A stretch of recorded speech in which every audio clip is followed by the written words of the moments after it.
Black River, Kingdom of the Crocodiles. On the south coast of Jamaica, where the mangroves lean low like they're whispering secrets, flows the mighty Black River. But the people who know the river best call it something else, Crocodile Kingdom.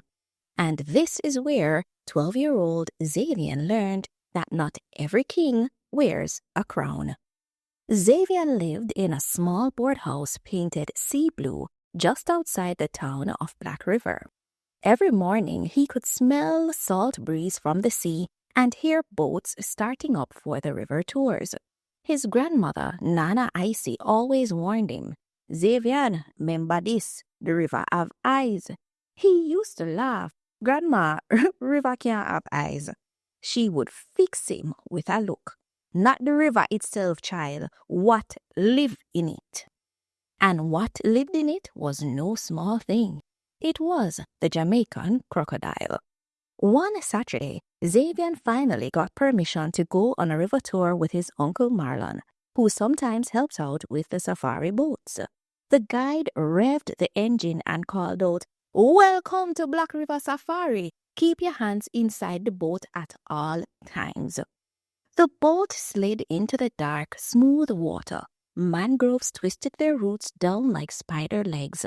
Snowy egrets lifted into the sky.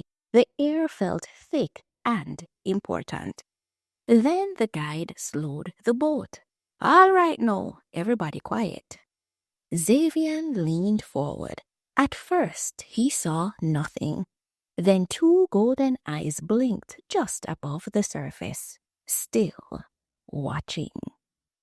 The guide smiled. "That day is one of our locals, Jamaican crocodile. Them can grow up to 15 feet long, you know."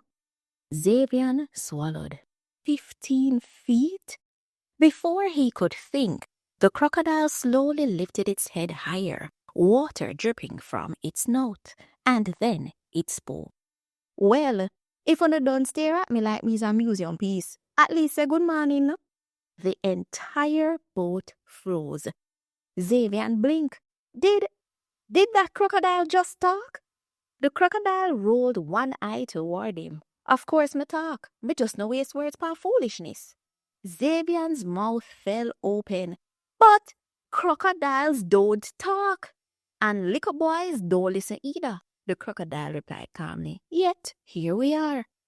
The guide, the tourists, they were all smiling and snapping pictures like nothing strange was happening. Zavian leaned closer.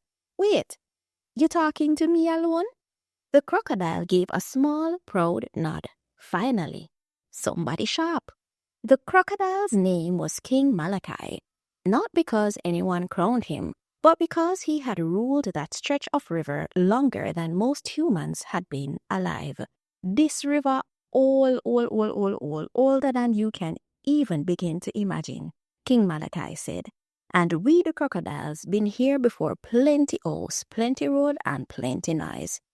Zavian felt something shift inside him. He had always thought of the river as just there. "People afraid of one, you know."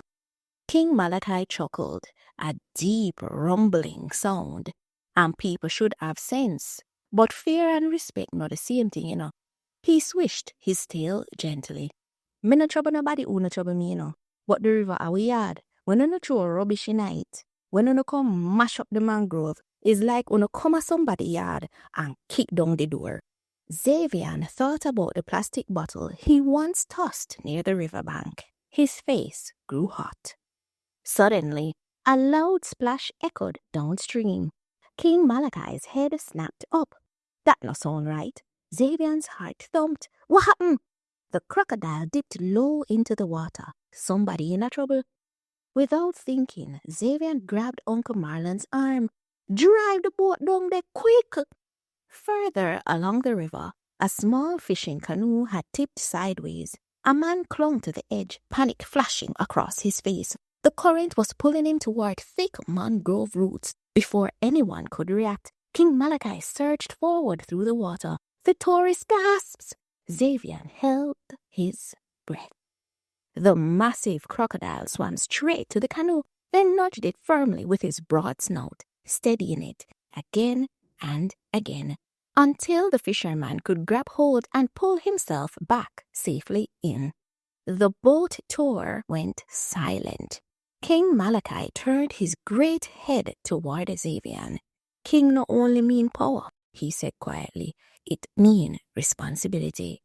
That evening, as the sun melted orange over the horizon, Zavian sat on the dock alone. The river looked different now, alive, important. He said to himself, "Do you know, say Grandma did right," he murmured. "The river have eyes."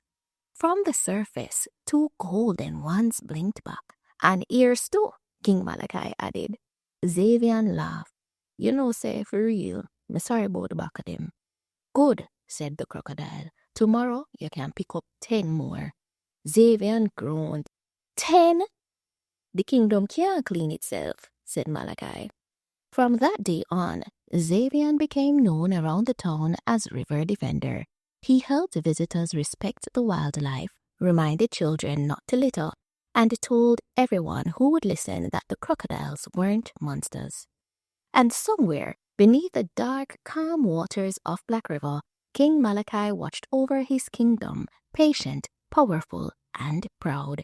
Because in Jamaica's Crocodile Kingdom, the real crown is respect.